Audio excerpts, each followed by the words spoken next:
Good morning, children. We'll begin with geography lesson number 1.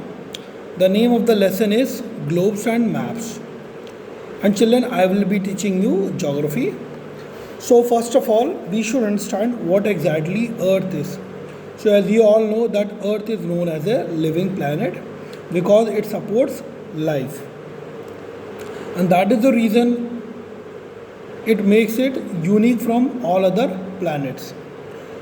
Now talking about the shape of the earth, it is spherical in shape and the shape is oblate spheroid.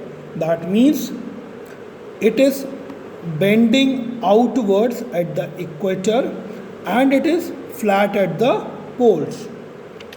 Now lot of features are there which are used to represent the earth, like the globes, the maps and the pictures. By the study of these features, it is very easy for us to understand the surrounding around us. So first of all, we are going to discuss about maps. So map is a actual representation of the earth on a flat surface like paper, and it gives detail of everything which is being provided, like the accurate information it gives on a limited piece of paper. Children, if you see a map, children, you will find, like I am talking about map of India, like in the atlas, if you will see the map, you will find that the places names they are being mentioned.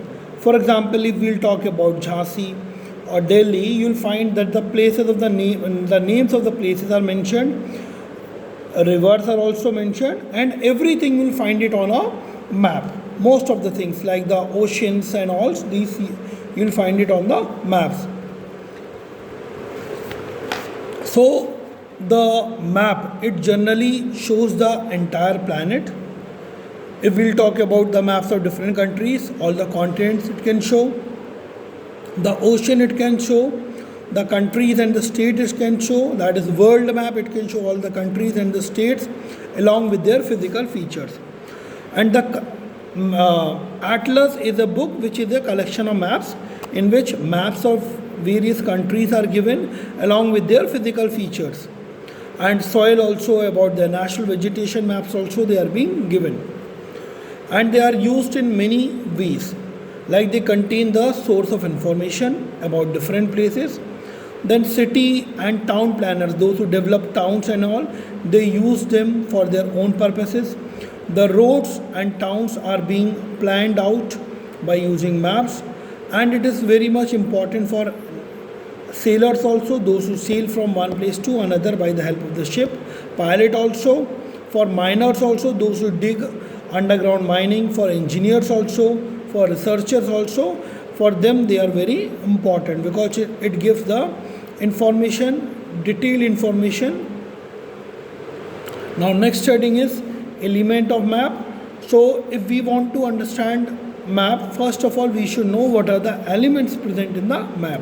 The elements are the title, the scale, key, symbol, direction, colors, signs and grids. They are being used. So about them we are going to study one by one. So children, the first is the title of the map. It is used to explain what exactly the map is.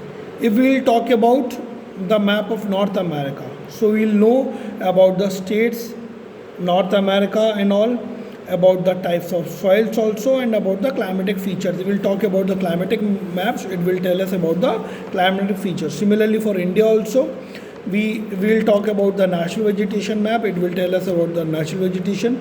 We will talk about the states, it will tell us the states along with the rivers and the ocean which is being flowing. So the key, it explains what type of symbol it stands for, like PO, post office, it stands for post office, PO. Then postal telegraph office, PTO. So these are the symbol it is being used. Like rest house, RH is the symbol. Then cartographer, they use different colors so that they can represent various geographical features. Like blue colors, it depicts all the water bodies. Then there are so like yellow color, it depicts all the cultivable land. Green color, it depicts the natural vegetation. And the scale, it is very important thing. Scale, it is used to measure distance on the map. If 1 centimeter on the map is there, that represent 100 kilometer on the ground, and 1 centimeter on a map, it can represent 1 kilometer on the ground. So if I'll tell you the definition of scale, scale is defined as the distance between 2 points on a map and the actual distance between the same points on the ground. So children, in the next video we'll continue from direction and the grid system. Thank you.